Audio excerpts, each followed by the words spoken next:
इस हील वाली जूती ने पांव थका दिए मेरे। मुझे आदत ही नहीं है ये पहनने की। ऊपर से पता नहीं सारी टैक्सीज कहाँ मर गई हैं, नजर ही नहीं आ रही हैं। बस इसी की कमी रह गई थी। उफ, क्या मुसीबत है, कैसे जाऊंगी मैं। उफ, उफ,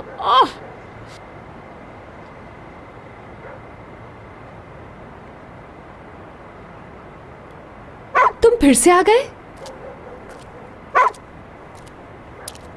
जी हाँ, फिर से। तुम खुफिया पुलिस में तो नहीं हो? हमेशा सड़क पर ही नजर आते हो। असल में होता यह है कि मैं शार्लुक के साथ वॉक पर आता हूं और हमें तुम मिल जाती हो। वैसे तुम इस वक्त यहां कहां घूम रही हो? अभी तो 12 बजने में काफी वक्त है। मैं कोई शौक से नहीं घूम रही हूँ, टैक्सी ढूंढ रही हूँ लेकिन मिल ही नहीं रही। घर जाना है मुझे। अच्छा, तो आप घर जा रही हैं? शूज उतार कर?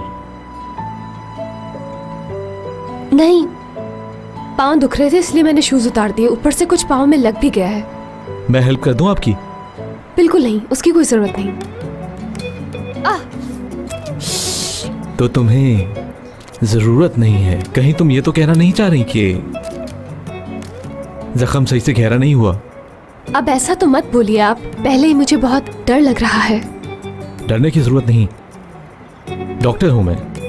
देख लें फिर, शार्लुक आपको टैक्सी तक बिठा कर आएगा।